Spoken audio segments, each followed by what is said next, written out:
At the beginning of time, during the creation story, at the end of every day of creation, God looked back and said, "This was good." And on the day when God made humans, God looked back over what God had made and said, "This is very good." God celebrated at the end of every day of creation. Even after all I've been through and this transition to a new climate and a new way of living and living according to my feelings and making choices in my highest good and in the highest good of the people I care about, I still was struggling a lot with the fatigue and just so exhausted. So I asked a really good friend of mine about it. I said, "Do you have any advice for the fatigue?" And he said, "I don't think it's medical." I mean, I had been to the doctor, I'd done all the tests, everything looked good.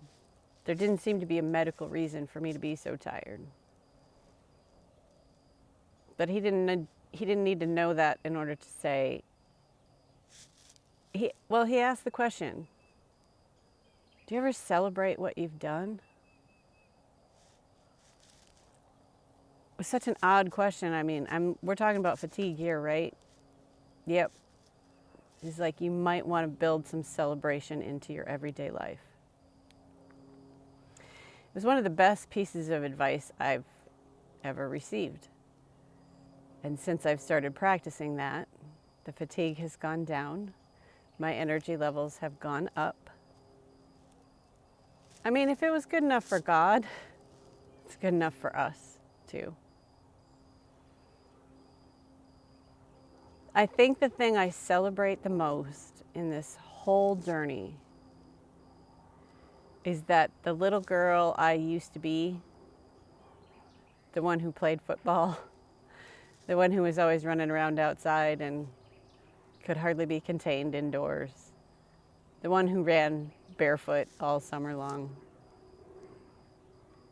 I celebrate the fact that she's proud of who I have become and that she feels safe enough to come out to play again. For a long time, she didn't feel that way. I felt like I had lost a part of myself and I had lost my joy and my enthusiasm for life. A lot of people talk about gratitude, and gratitude is also really important, being just grateful for everything, really, just everything. But celebrating, like God did at the end of every day of creation, that's a game changer. Because the more you celebrate you, the more you have to celebrate. And I don't necessarily celebrate accomplishments or things I've done, but I celebrate who I am and how I respond to the world.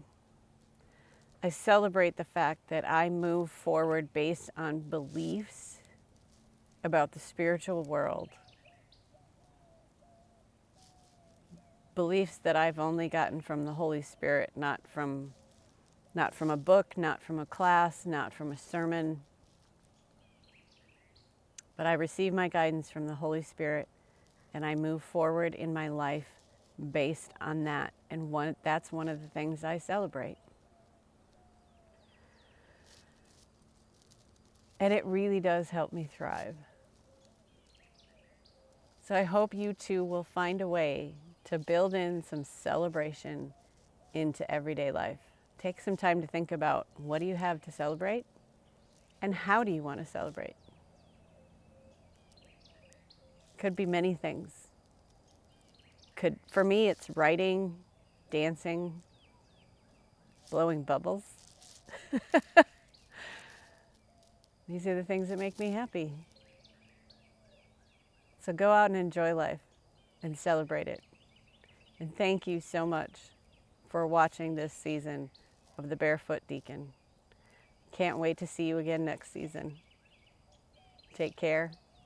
And remember, God always loves you. You are never alone, and you are something to celebrate. Love you guys.